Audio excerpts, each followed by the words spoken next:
Giggy! Giggy! Where's Lulu? When did we know something was different? He was about 2.5. He wasn't doing the same as other toddlers. He just wasn't saying the words that most other kids do. He wasn't making a lot of eye contact. He would line his toys up and wouldn't like noise. And he wasn't talking. Took him a long time before he started talking. And then when he was about 3, I started taking him to doctors, but didn't pan out very well. They said he would never talk, that he would never read, that he would never engage in social activities. They said that it was going to be extremely difficult to raise a child with his deficiencies. And that they don't know if he's going to get any better. He could get better. He could get worse. He could just stop learning.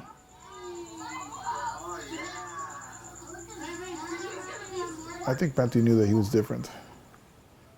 I know that he didn't like it. I know that he used to tell us that he doesn't like to be different. He wants to be the same like everybody else. There's a 5-6 year age difference between us. So I didn't notice that Matthew was different. I just knew that he was my brother and we had fun. He was diagnosed with moderate to severe mental retardation with autistic characteristics. My worries were, of course, that first he was going to have a hard time in school. He was going to have a hard time in life. Is he going to be made fun of? Is he going to be able to communicate with people, to tell us how he's feeling? What about when he's hurt?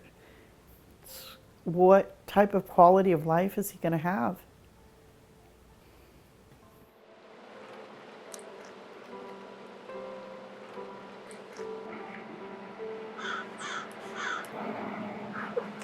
Okay, that's it. Hello, my name is Matthew Perez, and I am, as people say, special needs or special ed or a person with autism. Someone used to call you Giggy. Yeah, your first word when Grandma was feeding you. Your very first word when Grandma was feeding you was Giggy. What do you remember from your childhood? It wasn't that bad. At least on kids like that, we don't judge each other yet until like later on, once we get bigger. This is the girl who got you to kick the ball for the first time. And you were kind of like, don't touch me. And then she started cheering for you when you kicked it. And you loved her cheering.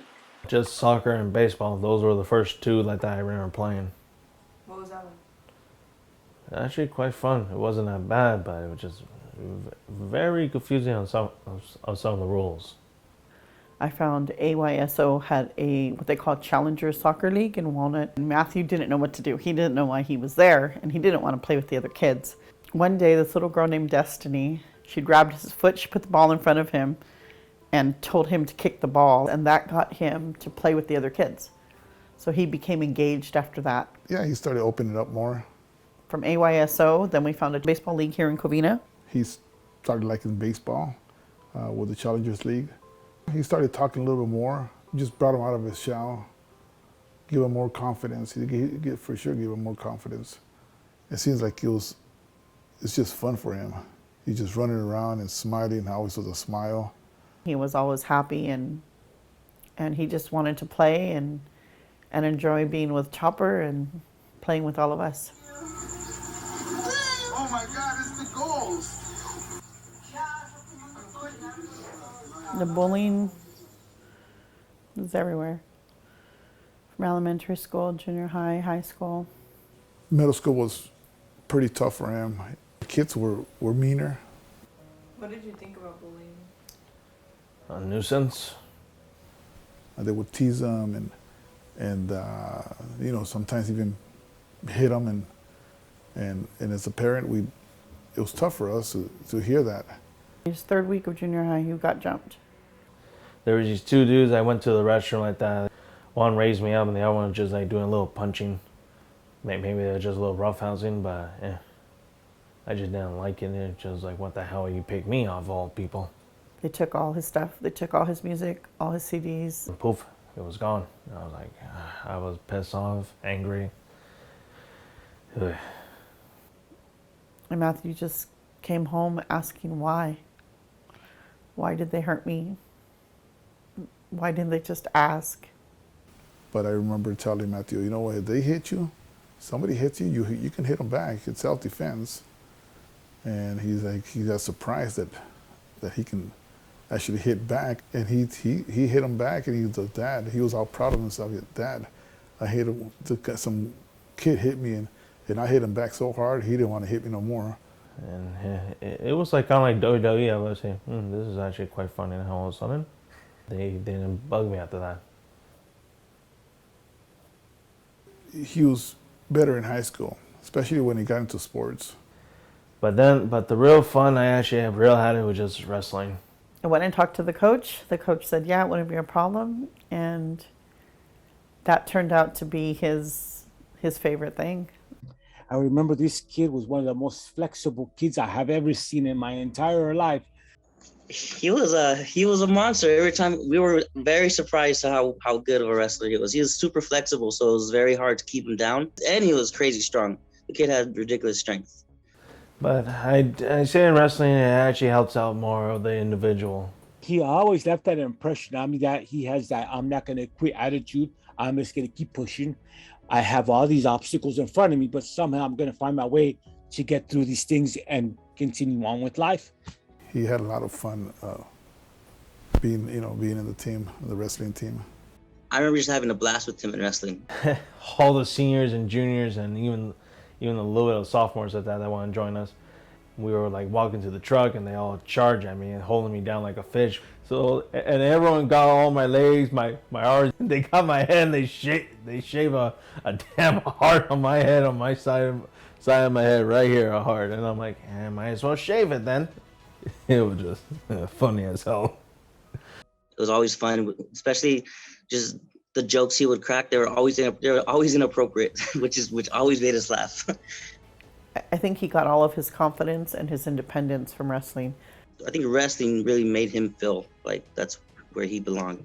He went on to be league champion 2 years in a row for his weight division. They did an article on him in the newspaper. We understand that he has a learning disability, but that doesn't stop him. He continues to fight and move forward. For me, he definitely left a big impact on me.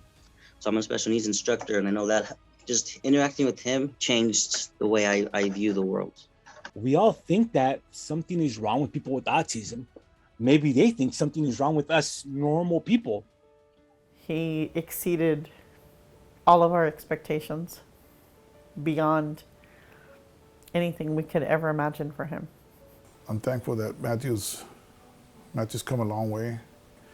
He pays his bills. He drives to work, he drives home. He drives himself, to the mall and different things that he likes.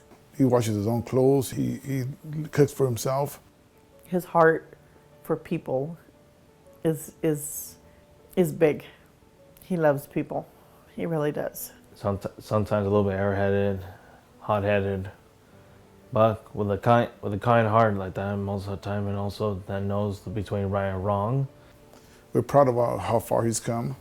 He makes us proud every single day. I'm proud of him, knowing him now and seeing everything that he does on his own and defying everyone else's expectations. And through it all, he was teased and made fun of. To go from he'll never talk, he'll never read, he'll never write, he'll never be social, he'll never be... Matthew is the most social person you've ever met. He strikes up a conversation anywhere we go. Everyone's his friend. Yeah, Matthew, he's come a long way for sure. My message is to any autistic kids, disabled kids, Down syndrome or deaf, is to not give up. Even if it's the most smallest or simplest of things, don't give up.